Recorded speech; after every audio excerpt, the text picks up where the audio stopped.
Do what?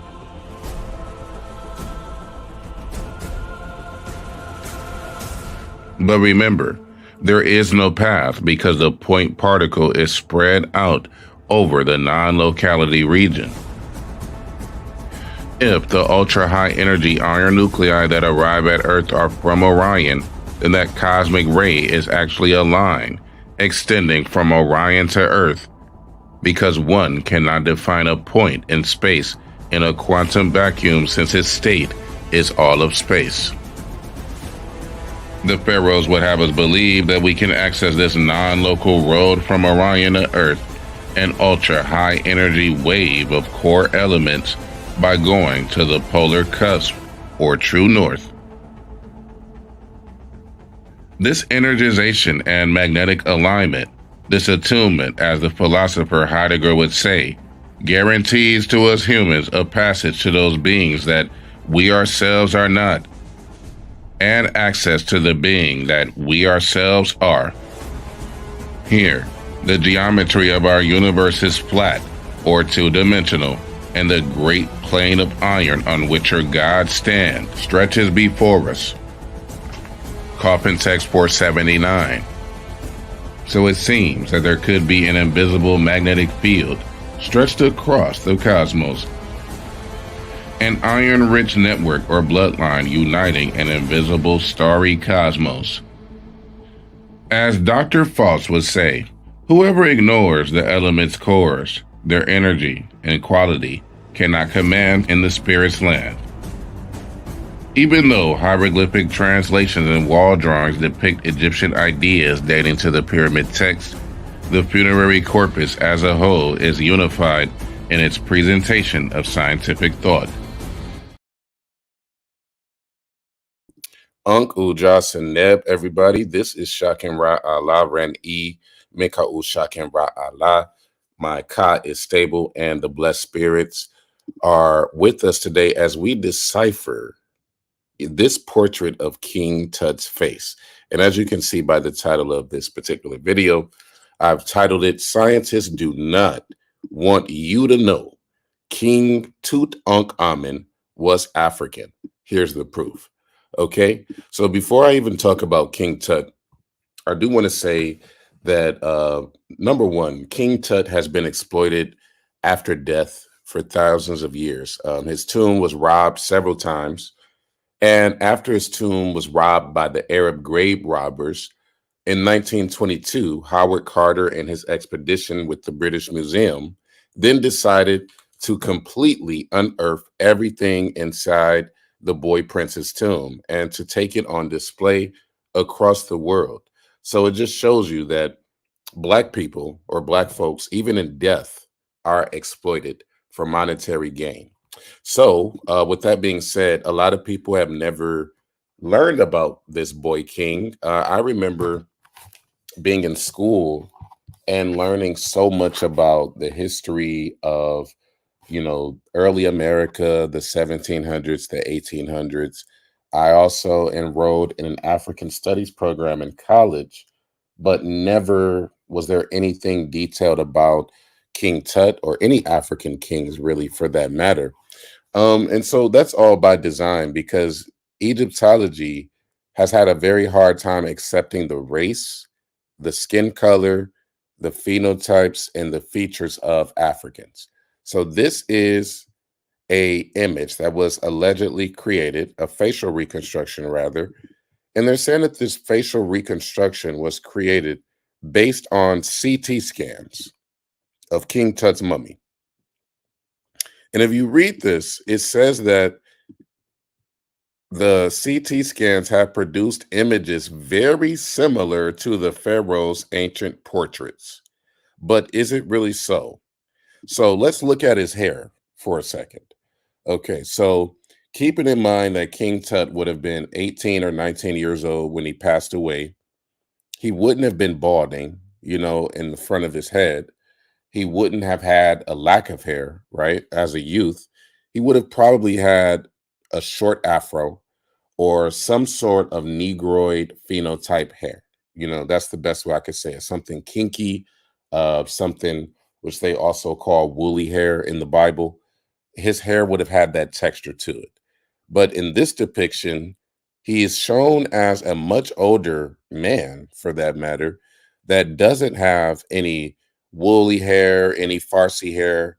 His hair is very fine and it's very thin at the top, and it doesn't look like black people's hair. Okay, so that was the first thing that I noticed. The second thing that I noticed was the eyes. So when you look at the eyes, you see that the eyes have this light brown hazel color to them. So I do want you guys to pay attention to how they've depicted his eyes. And what this reminds me of is actors like, trying to remember his name. Can't remember his name. I want to say Michael Ealy. I can't remember dude's name. But if you guys remember, like often in like Tyler Perry movies, you'll see this quintessential masculine figure that is always light skinned, right? And he always has like hazel eyes or brown eyes, never just normal eyes that you see on everyday black folks. And keeping in mind that black people do have eyes of all colors, but it's just interesting that they chose to have this hazel color for his pupil when we have actual portraits of his pupils and what he looks like. Now, the most jarring thing about this image to me is the shape of the nose. So I want you guys to really look at the shape of the nose, the length of the nose, and the lack of expression when it comes to King Tut's nose, as well as his lips. His lips definitely look like they have removed some of the fullness from his lips. And overall, his skin tone is much, much too bright. It's way too close to what we would call a Caucasian phenotype, or even what we would call, let's just say, a person of unambiguous race. This picture is not unambiguously, undeniably black. So let's read the article and then I'll show you some more images. So they've even depicted his collarbone, right, in his neck area. And his neck area looks pale. None of this has any color. None of this looks like a black man or a young black man for that matter. These features have been completely turned into the features of the people that want to claim lineage to King Tut. And that much is obvious. So let's read a little bit of how they came up with this facial reconstruction, and then we'll look at some of the actual depictions of King Tut by his own family and his ancestors. So it says here, and this was 2005. So the first facial reconstructions of King Tutankhamun based on CT scans of his mummy have produced images strikingly similar to the boy pharaoh's ancient portraits. That's a lie. This looks absolutely nothing like King Tut. And this is why it's important that we as a people be educated about our people. Because if we don't claim King Tut, then anybody and everybody is going to be able to claim King Tut. The beardless youth depicted in the model, created by a French team. There we go. And I'm pausing right there. It was created by a French team. And often, a lot of these reconstructions are created by European scientists who have a vested interest in preserving the lie that the ancient Egyptians were white people. He has very soft features, a sloping nose, and a weak chin, and the overbite, which archaeologists have long believed was a trait shared by other kings in Tut's 18th dynasty. Now, keeping in mind, three teams, three teams put together this photo. Forensic artists and scientists from France, the United States, and Egypt, they each built a model of the boy pharaoh's face based on 1,700 high resolution photos from CT scans of his mummy to reveal what he looked like the day he died nearly 3,300 years ago. Now, this man, Zahi Hawass, get familiar with this man, okay? Because Zahi Hawass is essentially the world's most renowned Egyptologist, even though he has co signed inaccurate facial reconstructions such as this. And he has said the shape of the face and the skull are remarkably similar to a famous image of Tutankhamun as a child, where he was shown as the sun god at dawn rising from a lotus blossom. The three teams created their reconstruction separately, the Americans and the French working from a plastic skull, the Egyptians working directly from the CT scans, and they identified the skull as a Caucasoid North African. A Caucasoid North African. I really want people to pay attention to this because even the skull they're trying to say is not a black skull. So it's just amazing how they can say that black people were not kings and queens according to their modern day research when we have so many images that completely prove that this was not a Caucasoid North African boy. So now that we've gone through that and we've already established that people like Zari Hawass, and a lot of these people that are in control of Egypt's Council of Antiquities, these people have no integrity and they're willing to lie and say that King Tut was a Caucasoid North African. And so let me actually go ahead and show you guys King Tut's tomb so you guys can see for yourselves how much of a lie this is. So let's go to my latest video, which I dropped last night. This is from Secret of the Tombs. I showed a little bit of it in the intro. But essentially, we have plenty of images of King Tut that show that he was undeniably, unambiguously African. I have several images here, and I'm going to highlight some of these images. So here's one image I want to highlight right here.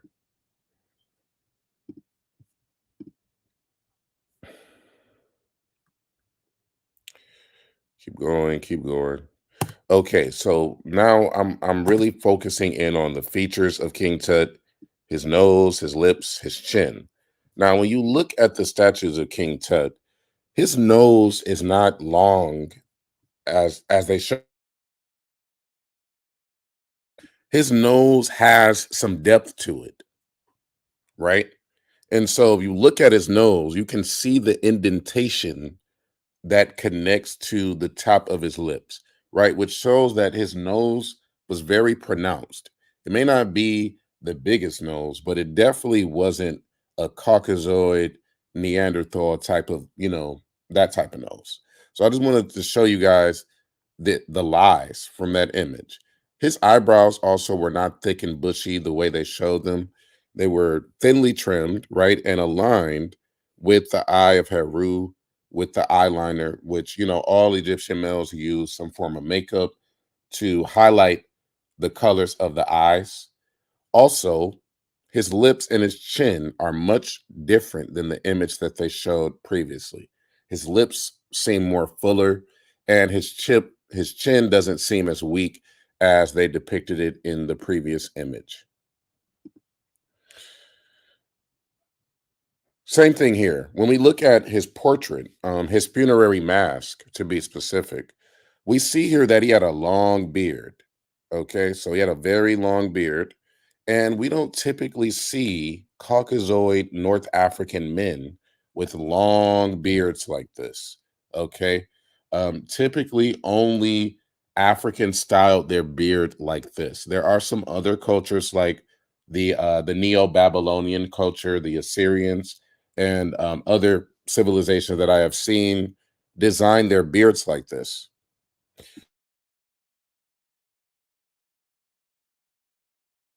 All right, so that's just one image. We have his death mask. Okay, so this is literally a very significant image because in ancient Egypt, when a person died, they created what we called a death mask. And this was literally cloned from the deceased person's face. So there is no denying that this is how King Tut looked on the day of his death. Okay. And again, his lips are full. I keep going back to his features because that image that I saw previously, it was amazing how they would even take away his lips, just to make him appear to be a Caucasoid North African. Also, just highlighting that the eyebrows were black, very thick black. And so he died with his beard, which we would also assume was a black color, being that his eyebrows were also black. So we've never seen a Caucasoid North African with these features, and you never will see it. Okay. Let's see what else we got here. Now, this is also significant because the portraits and the statues of King Tut depict him as jet black. And we do know that, a lot of people like to argue that Kemet doesn't mean black and that blackness is a social construct that was created in modern times. And to a degree, I do agree with that argument. But we do have to also acknowledge that King Tut was depicted as a very dark skinned and a brown skinned male. So, either way, whether we want to accept his skin tone as jet black as depicted here in this gold statue, or if we would like to look at some more paintings, such as this one, we can see here that he has a very sharp red hue to his skin. And it's definitely not as light as it was shown in the CT scans created by the European scientists. So these depictions that we have of King Tut are so important for us as a people, because our ancestors wanted us to know that we came from greatness and that we were undeniably, unambiguously black, red, and brown people. So this is why you will see Osiris will be in all colors. You'll see Osiris as Lord of the Perfect Black. You'll see Osiris as a green god of vegetation and herbs. You'll see him as many, many colors because melanin comes in all colors. And that's why blackness is essentially the only color that actually exists because blackness reflects all the other colors in the light spectrum.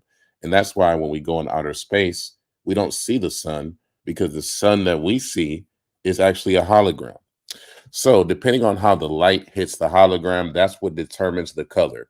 But essentially, from what we can gather, we have seen so many times over that it doesn't matter how many times the Egyptians depict themselves as black. Europeans have an invested interest in claiming ancient Egypt. So, for their purposes of racism and white supremacy, King Tut has to be a Caucasoid North African. That is the only explanation that they want you to accept and to believe. Let's see, we got some more pictures. So, I want to show you guys King Tut's father real quick. So, you guys can also see they're doing the same thing with Akhenaten. Let me go back a little bit more. Okay, just want to see Akhenaten. Here we go. So this is King Tut's father, Akhenaten. Okay, so there's so much to unpack about Akhenaten as far as his features, but what I do want to highlight is the fullness of Akhenaten's lips. All right. Again, people love to depict Akhenaten as some sort of North African or some sort of Caucasoid or some sort of Middle Eastern, but you don't see a lot of Middle Eastern men with this type of physique, okay? Because Akhenaten had a very unique genetic mutation that caused him to have wide, burgeoning hips, and his shape as a whole is just unique. When we look at the different portraits of kings from this time period, there are no kings that look like Akhenaten. So even when it comes to King Tut's family, his father, Akhenaten, they will literally try to claim that these people were white North African Caucasoids, keeping in mind that all of these people were essentially worshipers of the sun because the sun was the source of life and it still is the source of life for every living thing on this planet. And so Akhenaten actually removed all the traditions of Kemet and said there's only one God, which is the Aten, which is the sun disk. And so you have to wonder, how could a Caucasoid, North African, worship the sun when the sun is the very thing that gives people that don't have melanin melanoma and cancer of the skin? So it makes no sense for a Caucasoid group of people to have a sun system as a system of worship, being that the sun, again, is not their friend. All right. So, with that being said, let me see. Do I have any more images of King Tut in here? Let me see. Sorry. Here come the ads. But essentially, that's the gist of what I wanted to say on King Tut. You will see the face of King Tut on every black boy walking around in America today. He is a legend in life and in death. We pray that he has traversed the entourage of flame and ascended to the sky and become a blessed spirit. But they don't know what they do. They have no idea the powers that they mess with. And this was actually the source of what they call the mummy's curse. So all of these people that were over there digging up in King Tut's grave and moving around the gold and the items of his tomb, they all somehow mysteriously died. You know what I mean? So, they may not believe in the spirit realm. They may not believe in the realm of the ancestors. They may not believe in what we call the quantum world. But when you see movies like The Mummy's Curse, let me see if I can find that. The Mummy's Curse and The Mummy Returns and The Mummy's Ghost. This particular film is interesting because it came out in 1944. So I've never seen it before, and I would actually like to watch it. Beautiful Bernice, thank you for being here. Said his face has the same shape as my youngest son. Yeah. And Bernice, I was telling you the other day, you kind of favor several Egyptian queens, but specifically Queen Nefertari in particular. You definitely favor her. So, just keeping in mind that, when it comes to sun worship, it doesn't make sense for people that literally die because the sun burns their skin to have a religion centered around the sun. Therefore, they demonize all of these peoples and call them pagan and sun worshippers and demonic. Meanwhile, even Jesus Christ essentially is nothing more than a personification of the sun. So, isn't it odd that white Australians have a high rate of cancer, but the Aboriginals don't? Exactly, because they were not native to that area in Australia. They came much later, much, much later, after they genocided and pillaged the land of Australia and colonized it, right? So, I want to refer you guys to a film as an aside, as a way to end this video. This is a 1944 American horror film. It's very old, but I love old movies. I love going back and watching stuff like this. It's called The Mummy's Curse: New Thrills in Horror, starring Lon Chaney, Peter Coe, Kay Harding, Martin Kosek, Virginia Christine, and Kurt Catch. And let's just read. We may be able to find a trailer of this. Let's see if we can find it because I really like old movies. So let's just see if we can find it real quick. The Mummy's Curse 1944 trailer. Okay, yep, I was able to find it. So let me stop sharing that tab and start sharing this one.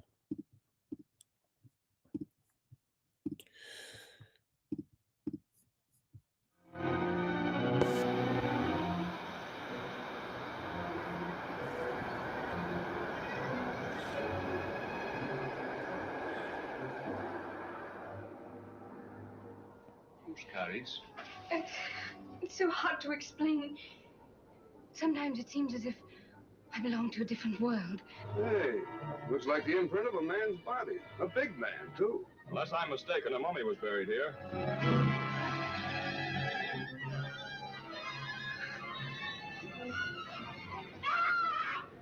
In a room beneath the chapel, I found the bodies of freshly murdered men. Betty, what happened? He brought me here. I was looking for you. Master, I meant no harm.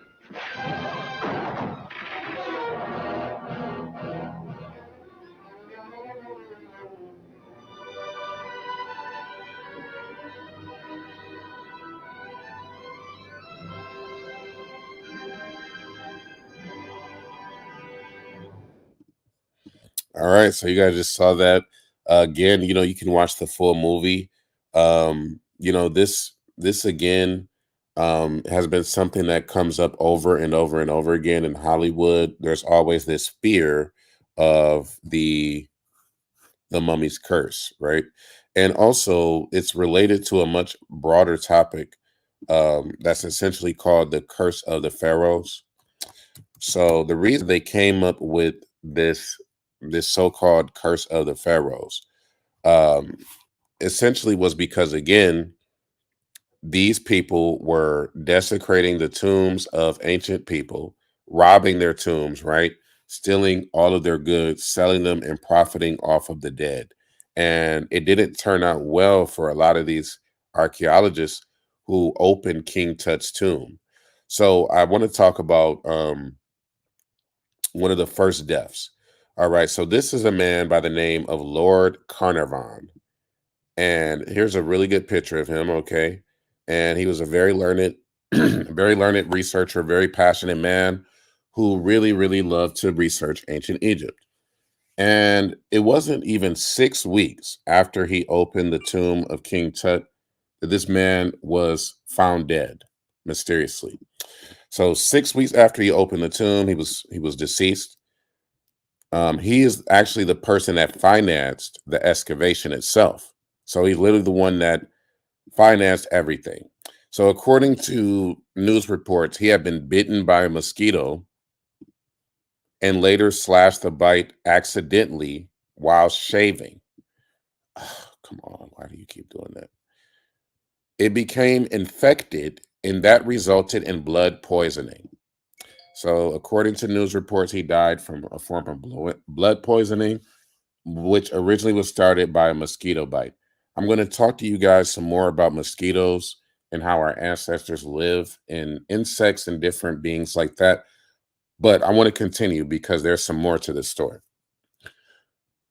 2 weeks before Carnarvon died, Marie Corelli wrote an imaginative letter in which she quoted an obscure book that confidently asserted that dire punishment would follow any intrusion into a sealed tomb. The superstitious Benito Mussolini, who had once accepted an Egyptian mummy as a gift, ordered its immediate removal from the Palazzo Chigi. All right. So the Chigi Palace is a palace in the former noble residence in Rome, which is the seat of the Council of Ministers. And this is essentially where, the prime minister of Italy rules. And so they had gifted at the time to Mussolini an Egyptian mummy. Once Lord Carnarvon was found to be dead, not even 6 weeks after the tomb was opened, he immediately moved the mummy from the palace. Next, let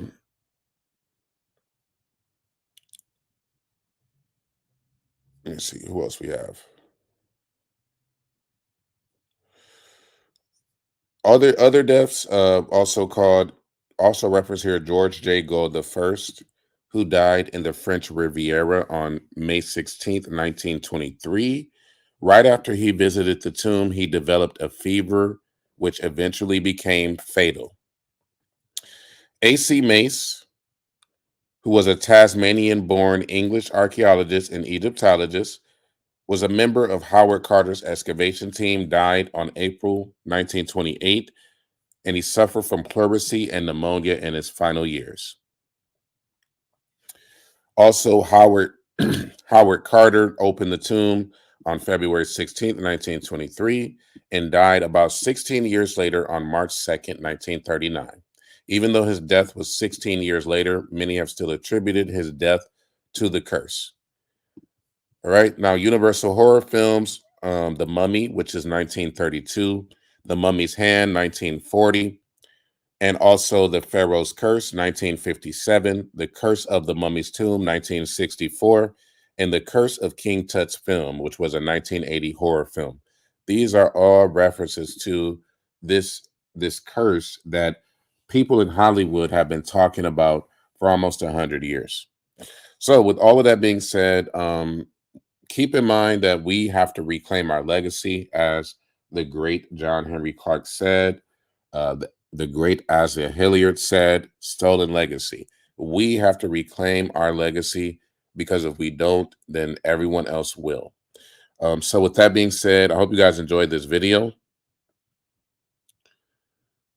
True, our man proves he is rising by the dead. And you know you have eternal life. Okay. Yeah, I'm reading just some of the comments. So go ahead and leave a comment if you're catching the replay on this. Make sure you go to my website and sign up for classes so you can get exclusive lectures, podcasts, meditations, audiobooks, and so much more.